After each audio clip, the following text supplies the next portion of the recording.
Greetings of the day to all of you. I welcome you all to the 11th lecture in our lecture series on basic electrical engineering. We resume the lectures by starting an extensive analysis of AC circuits, which is going to be a steady state analysis like I have discussed in the first lecture, which is analysis once the transients have died down.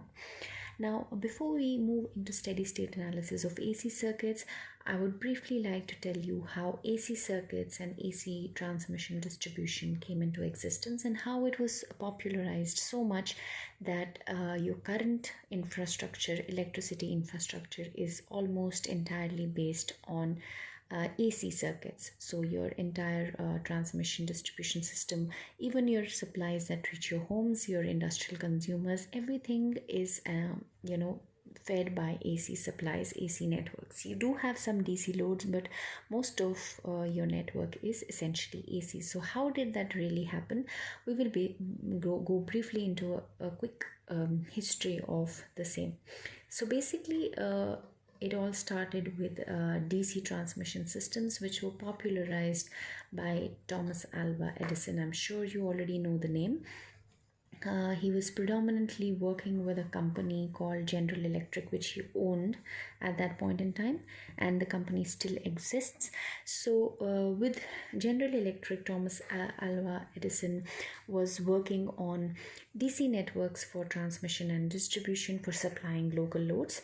However, in the late 1800s and the early 1900s, a scientist engineer called Nikola Tesla, who was working with a company called Westinghouse, which was owned by George Westinghouse. So he was working with this company, and they were working mostly on polyphase AC networks. So they were the ones who patented AC supplies, AC networks. And then they also developed AC motors, especially polyphase AC motors, and the foundations of AC networks were laid by Nikola Tesla through Westinghouse company. However, since DC was already into existence, and it was not very easy to just replace DC with AC, something called as a battle of currents or the war of currents ensued for some time between the two giants of electrical engineering, and it eventually ended in AC almost completely replacing DC networks. The main reasons as to why AC won over DC was that AC networks showed a greater deal of flexibility in terms of stepping up voltages and stepping down voltages. So it was easier to use something called as transformer on AC networks, and it was easy to step up and step down AC voltages.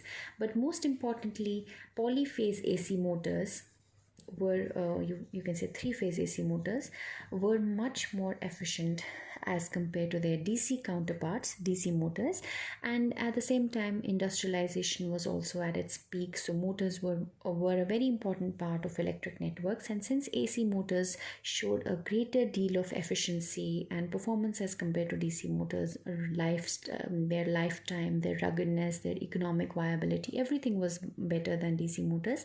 Therefore, AC became the choice for transmission, distribution, and generation. So in the current times also, you see most of your networks are AC networks because your existing infrastructure is all based on AC transmission.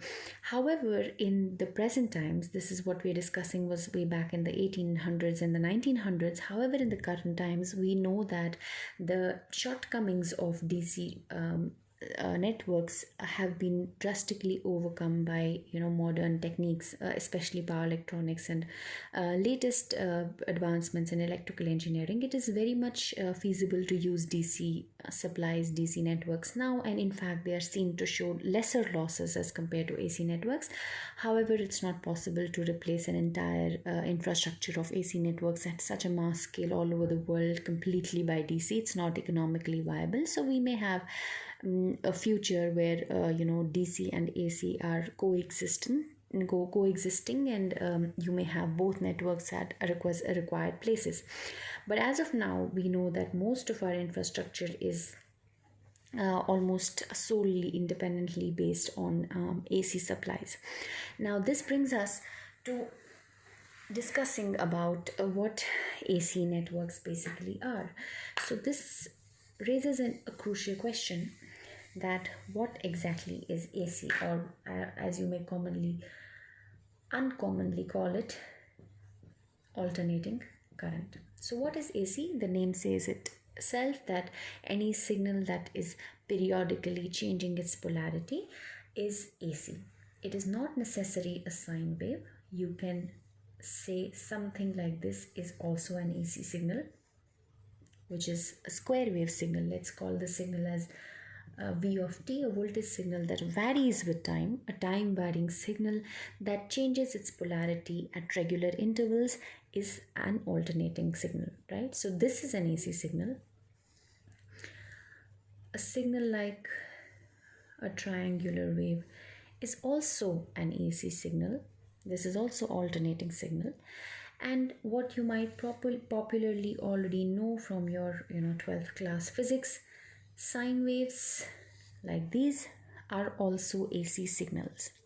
So when you talk about AC networks, you have voltages and currents that can look like this or like this or like this, or anything that is periodic and alternating in nature.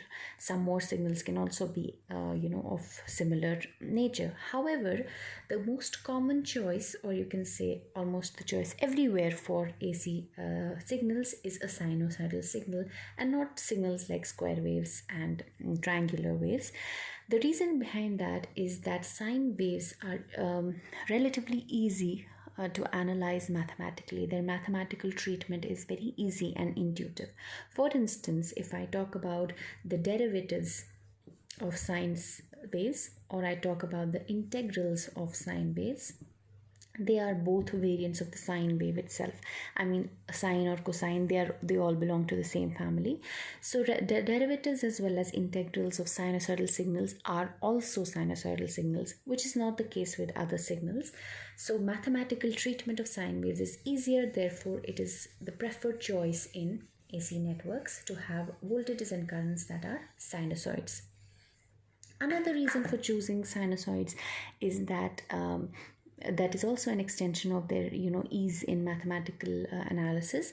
That is, any signal in the world which is periodic, any type of waveform, whether a square wave or triangular signal, any periodic signal can be represented, in fact represented as a sum of sinusoids, of an infinite sum of sinusoids, through the Fourier analysis technique, which you will study in, I think, third semester.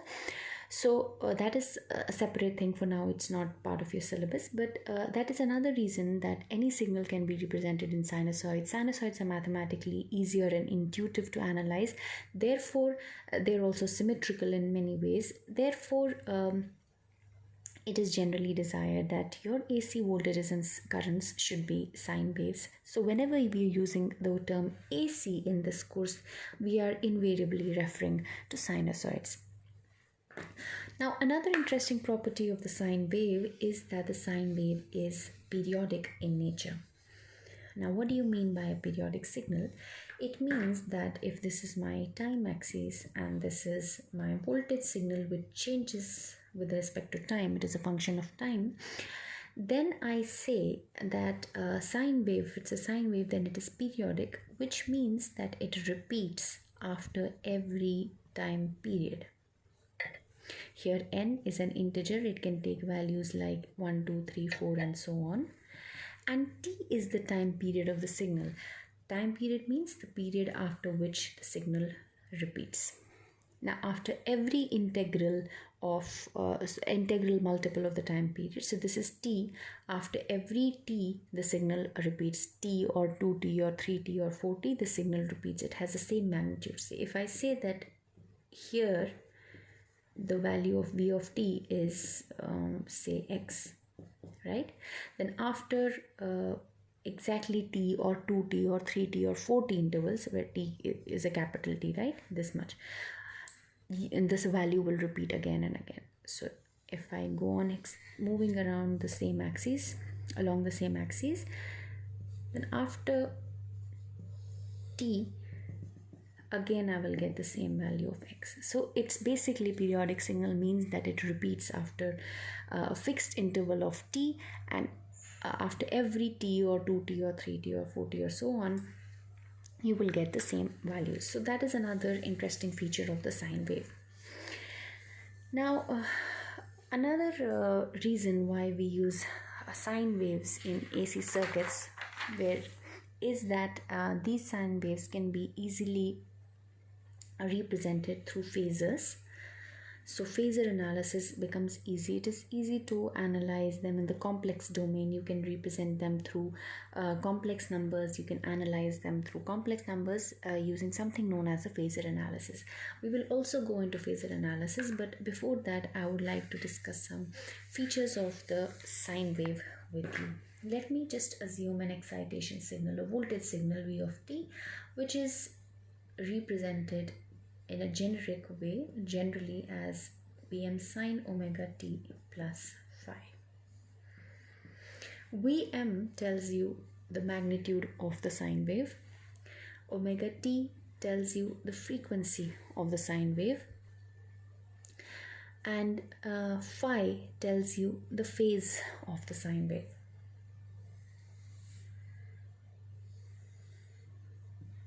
So I may represent the signal like a sine wave. This is my sine wave. If I say that this axis is my omega t axis, then I can say that this is my pi point or 180 degrees, and this is my 2 pi point or the 360 degrees. The information about the frequency of the signal is held within the omega t axis. If I know omega, then the information of frequency is retained here. If I work with the t axis, not the omega t axis but the t axis, then in that case I will have to give time values and not angular values over here. So then these values of time that will be acquired by the signal at these points will depend upon the frequency of the signal. For instance, if I say that the signal is a 50 hertz signal, that means it completes one period in 1 upon 50, that is 20 milliseconds. Then in that case, if I'm drawing this signal with respect to the t-axis, I have to label this point as 20 milliseconds. And automatically this becomes 10 milliseconds, which means if my frequency changes, then my signal shrinks or contracts on the axis. However, when I do an angular representation, I keep the information of frequency on the axis itself, on the omega t axis, and this becomes a more generic representation invariant of the frequency. Even if your frequency is 50 hertz, even if it is 500 hertz, if you're working on the angular frequency domain, you still have the same signal preserved, right? So it's generally, this is considered as a much easier representation of the sine wave with the omega t axis in place, right? Now, so the omega t axis is holding information of the frequency. Vm is a peak of the sine wave and phi is the phase of the sine wave. Now generally phase becomes relevant when you are comparing two signals. If I say that this voltage, let me just assume that this voltage has a phase of 0. It doesn't have any phase angles. So if I talk about another voltage, let me say V2, if this is V1 and I have drawn V1 over here, let me say that V2 is equal to Vm sine of omega t plus phi. And then I will have to represent V1 doesn't have a phase, so its phase is 0, and V2 has a phase of plus 5, which means that it reaches its peak at least 5 degrees before the signal that has a 0 phase. So this is my V2 signal. It reaches a peak over here, and this peak is at least 5 degrees ahead of the signal that has a phase 0. So this gives me the phase difference between these two signals. That is how we need to represent AC signals, sinusoidal signals with the phase, so that when we compare it with another signal, we know whether it is leading the other signal, or is it lagging the other signal, or is it exactly at the same phase with respect to the other signal. So this is about the basics of sine wave analysis. Now, before we go into phasor analysis of sine waves, I would like you to, have a quick short recap of complex numbers. Because essentially, when we talk about phasors, we are representing sine waves, sine wave voltages, sine wave currents through phasors or through complex numbers. So that brings us to a point where we would like to revise some concepts of complex numbers. So generally, a complex number, let's call it z, can be represented in the rectangular form, where z may be represented as x plus jy. We use the term j to represent iota. Instead of using I, we are using j because I is reserved for denoting currents in circuit analysis. So we may use something called j as iota. Now we know that j is equal to under root of minus 1. I'm sure you already know that. This is the rectangular representation of complex numbers, the rectangular form, right? You can also denote the same a complex number in the polar form, where in the polar form it is represented by r angle theta, where r angle theta represents the polar form of the complex number. Or you can also represent it in the exponential form, which is r e raised to power j theta, right? So this is your exponential form. The polar form and exponential form are closely related. Now, if you know the signal, if you know the number in the x and y coordinates, then you can generate the polar form by simply r being equal to x square plus y square whole under root. This is how you can get r from the rectangular form, and you can get theta from the rectangular form using tan inverse y by x, right? This is when rectangular form is available to you and you want to generate the polar form or the exponential form. However, if you have information about the polar form, that means you know r and you know theta and you want to know x and y, then in that case you have x is equal to r cos theta and y is equal to r sine theta. So if you have r and you have theta, which means you have polar or exponential forms of the complex number, then you can find its rectangular coordinates using x is equal to r cos theta or y is equal to r sine theta. Now, in conclusion, we can say conclusively that any complex number can be represented as x plus jy. From now on, you know that j is nothing but iota under root of minus 1. Or it can be represented by r at an angle of theta, or it can be represented as r e raised to the power j theta, or you can say it is simply r cos of theta plus j r sine of theta. This is y and this is x. So this is the same thing, right? So this is the basic of complex numbers, a very basic. We also know that if we want to do some operations on complex numbers such as addition, if I have to do z1 plus z2, it is better to operate in the rectangular domain. So it's better to just add the individual real parts and the individual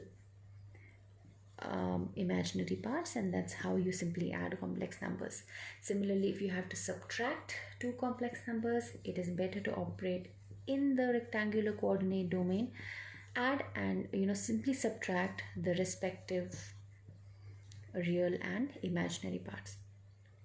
However, when you have to do an operation such as multiplication or division, it is better to operate in the polar coordinates.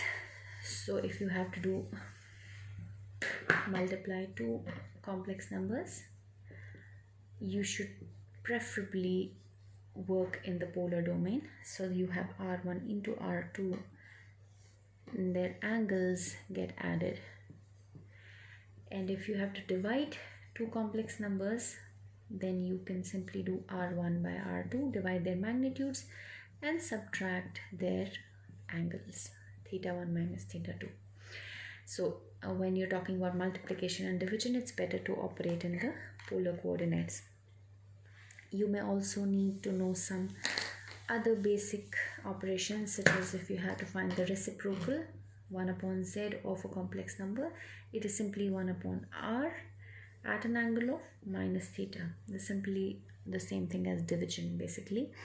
And if you have to find the under root of a complex number, it is under root of its magnitude into theta by, and the angle is theta by 2. There is something also known as the conjugate of a complex number. So if you have a complex number z is equal to x plus jy, then z conjugate is x minus jy. So these are all basic properties of complex numbers. We did a quick recap, so you are well prepared for Phasor analysis. Now let's come to Phasor analysis of sine waves. I know that a complex number is represented in the polar form or in the exponential form as r e raised to power j theta. Or I can say it is r cos theta plus r j times r sine theta. If I take a magnitude of 1, I can say that e raised to power j theta can be represented as cos theta plus j sine of theta. From this, I know that cos theta is nothing but the real part of e raised to power j theta. E raised to power j theta has a real and an imaginary part, and cos theta is just the real part of e raised to power j theta. Now from here we will come to the point where we will discuss how sine waves have a phasor representation or a representation using complex numbers. Let me say that I have a signal, a voltage signal v of t, represented by Vm cos of omega t plus phi. I'm using cos. You can also use sine, but it's slightly easy to use cos. Essentially, they are both sine waves. There's just a difference of phase. Otherwise, cosine and sine waves are the same. Now, I have a signal, a voltage signal, Vm cos omega t plus phi. It has a phase, it has a frequency, it has an amplitude, and it's a cosine wave or a sine wave. I can say that from this, I can simply say that this signal v of t, this cosine signal, or you can say this sinusoid, can be represented as Vm. And I can say that this cos omega t plus phi is basically the real part of e raised to the power j omega t plus phi. Correlate these two equations, you will see what we have done, right? So I can represent this cos omega t plus phi as the real part of e raised to power j omega t plus phi, as a real part of some complex number. Fine. If I manipulate this a bit, I can just say it's the real part of Vm. I got Vm inside. It's anyway real. It's a magnitude, so it's real. E raised to the power j omega t, e raised to the power phi. Right? So I can say that a sinusoidal signal or a cosinusoidal signal v of t can basically be represented as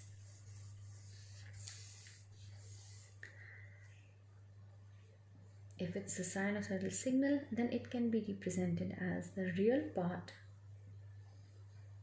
of a signal Vm e raised to the power, there's a j here, j phi into e raised to the power j omega t. Or I can say that any signal, any sinusoidal, cosinusoidal signal can be represented as a real part of a phasor. Let's call it capital V. This is my phasor, into e raised to power j omega t, where my phasor V, capital V, is simply equal to Vm e raised to power j phi. Right? So this is a phasor. This Vm e raised to power j phi is a phasor. Now, if I talk about the signal v of t, I can say that it is represented by a quantity, a phasor, right, which is Vm e raised to power j phi. And if I represent this signal V into e raised to power j omega t, I can say that it has a fixed amplitude. That amplitude is Vm. Obviously, this whole thing has a real part and it has an imaginary part. And it is rotating in a circular trajectory like this, keeping its amplitude fixed at Vm. And how fast does it rotate? It rotates at a speed of omega t. We are talking about this quantity V, phasor V into e raised to j omega t. So e raised to j omega t holds the information of the frequency of this signal, how fast it is rotating, and it is rotating at a speed of omega. Now, what were we actually representing? We were actually representing a signal V of t, which was a sinusoid. And this sinusoid was simply the real part of this phasor, rotating in space. This is the phasor and this is the rotation in space, right? Which is making it rotate at a frequency omega. This is the phasor and this is the rotation in space, and this whole thing is V into e raised to j omega t, right? Now, the real part of this thing is the projection. As it rotates, its projection on the real axis. Now, let's go into the time domain. Let's start with this axis. When it is here, its projection on the real axis is how much? This. It is equal to Vm. Then after some time, it moves, it's continuously moving, it moves, and its projection on the real axis reduces, right? And then it moves a little more and its projection on the real axis reduces further until it reaches at an angle of 90 degrees where its projection on the real axis becomes 0. And then its projection on the real axis becomes negative. And if you go on completing the whole circle, you will see that it is a cosine signal. So basically what we have done is, using all this analysis, using complex analysis, we have transformed a cosinusoidal signal in the time domain. We have represented it in the angular domain as a space phasor rotating at a frequency of j omega t. Now, if you know omega, then you can say, forget about omega right now. Let's just talk about the phasor, which is Vmj omega phi. If you talk about omega t, then of course this phasor is rotating at a speed omega. But if you don't want to talk about this e raised to j omega t, then you can say that this sinusoid can be simply represented as by a phasor V, capital V here, which is equal to Vm e raised to power j phi, where you have information in the form of the magnitude of the signal and the phase of the signal. So the magnitude of the signal is Vm and its phase with respect, if this is your zero axis, its phase is phi. If I say I have another signal whose phasor is Im, say current, at an angle of minus theta, then phasor representation of this signal will be Im. This is the magnitude of Im at an angle of minus theta, if this is your reference, right?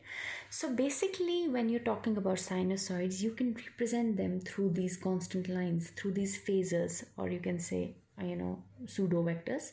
You can represent them through these phasors, which will give you a magnitude of the sine wave, and they will also give you a phase of the sine wave. The frequency of the sine wave is contained in e raised to j omega t. We are not concerned with that, but the phasor itself will give you information of the phase and the magnitude. That was about the sinusoidal signals being represented as phasors. Now I can say that any signal, say Vm cos of omega t plus phi, can be represented.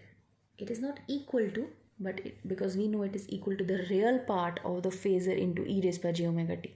But it can be represented by a phasor V, which is equal to Vm at an angle of phi, or you can say Vm e raised to the power j phi.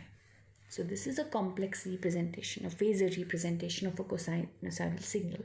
It is not equal, it is basically equal to the real part of this into e raised by j omega t. But the phasor is just, it's taking away the omega, it's just giving you an information of phi and Vm. Right? It makes graphical interpretation of sinusoids very easy to represent them in terms of phasors. Now, if I talk about a sine wave, Vm sine of omega t plus phi, I can simply say that this is Vm cos of omega t plus phi minus 90 degrees, right?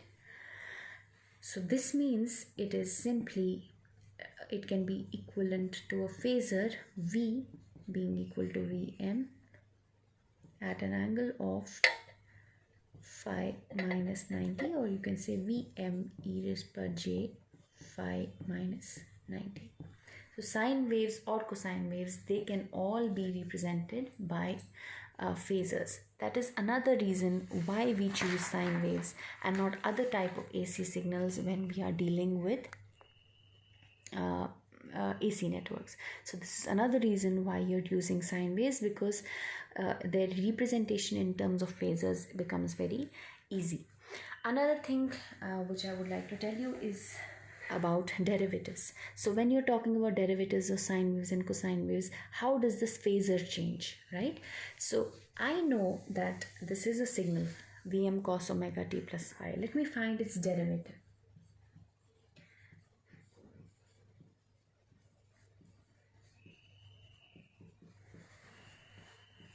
Its derivative will be equal to Vm sine of omega t plus phi into minus omega, right? If I write it with a cos signal, I can say it is omega times Vm cos of omega t plus phi plus 90. So this is cos 90 minus, the minus sign is accommodated here, right?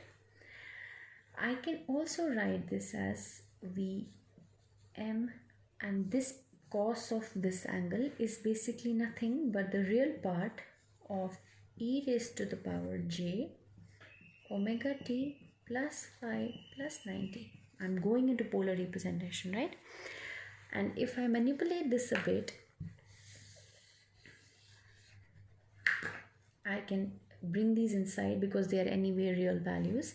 I can say that the derivative of this is equal to a real part of omega Vm e raised to power j phi e raised power j omega t and e raised to power j and into e raised power j 90, right? So I can say that this is equal to the real part of Vm e raised power j phi is my phasor capital V, right? This omega is still there, and e raised power j 90 is nothing but j, because if this will be equal to cos of 90 plus j sine of 90. Cos of 90 is 0, j sine of 90 is simply j. So this is j omega phasor V into j omega t. Now it means I got an additional term of j omega multiplied to the phasor that I had. It means that I have a signal which is Vm cos of omega t plus phi. Its phasor representation is Vm at an angle of phi, or Vm, you can say e raised to power j phi. This is my phasor V, capital V, right? If I do a derivative of this signal, then its phasor will simply be multiplied by j omega. In the time domain, you are doing differentiation. In the phasor domain, you're simply multiplying the phasor by j omega. Multiplication by j means a shift of 90 degrees. Omega is simply scaling the magnitude, right? Then if you talk about the integral, you can actually do and solve the whole thing by yourself. If you do an integral of the same signal, you will see that in the phasor domain, integrating in the time domain corresponds in the phasor domain as the phasor getting divided by j omega. 1 upon j, you know it's a minus 90 degree phase shift. So the phase is getting shifted by minus 90 and the amplitude is getting scaled by 1 upon omega. So basically, the crux behind phasor analysis is to represent sinusoidal waves using complex numbers, and you attribute a particular magnitude and a particular phase to that signal, and then it becomes very easy to graphically represent and graphically analyze signals as vectors, basically phasors. We will do some questions on phasor analysis and how to represent sinusoids at phasors, so maybe that will clarify what we are basically doing. But I just want you to know that these two, the time domain representation of a cosine signal, is not equal to its phasor. This phasor is just giving you an information of the phase and the magnitude, and it is basically, the whole signal is basically equal to the real part of the product of the phasor with e raised by j omega t. But you can forget about the frequency. If you know the frequency, then well and good, forget about it. But the phase and the magnitude is retained. That information is contained within the phasor representation. So I guess that is all for today. Try doing the integral one and see if you can get V upon j omega. It's a slightly tricky thing to understand, but it is very important that you understand it at this point, because phasor analysis forms the basis of AC circuit analysis and the basis of electrical engineering. With questions, I hope that this will be clearer to you in due course of time. So that is all for today. In the next lecture, we will proceed further with steady state analysis of AC circuits and phasor analysis. If you have any queries, please feel free to ask in the WhatsApp group. That's all for today. Thank you very much.